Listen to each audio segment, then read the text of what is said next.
Okay, thanks for listening to WHMP. What's on your mind today? Well, listening to we've got 11 callers at the end of your first hour who could not get the percentages of people being killed. Right.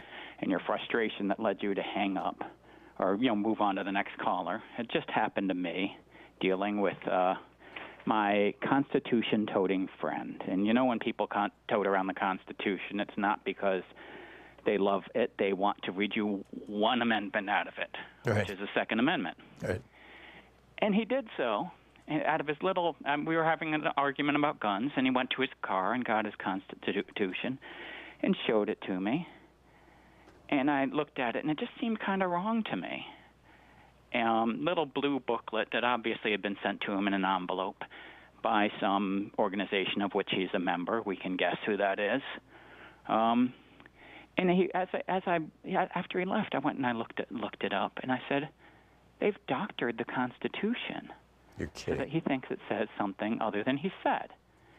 Now, in the original one, and there's 3 commas in the Second Amendment, and they sprinkle commas into the Constitution like I put Parmesan cheese on spaghetti. Right.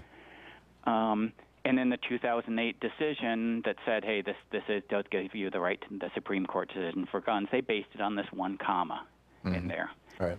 In his version, they changed that into a period and made it into 2 separate sentences. Really?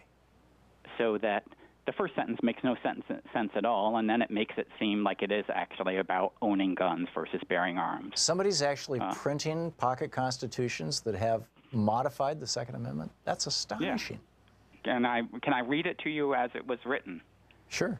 It says, a well-regulated militia being necessary to the security of a free state. That's the end of the first sentence. Second sentence, the right of the people to keep and bear arms shall not be infringed. Right.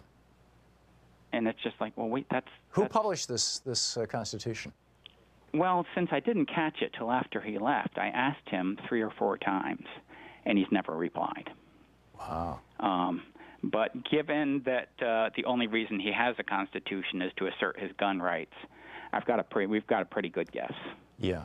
Yeah, I would agree with that, although I wouldn't want to assert it unless I knew. But if you find out, Tim, give me a shout, would you?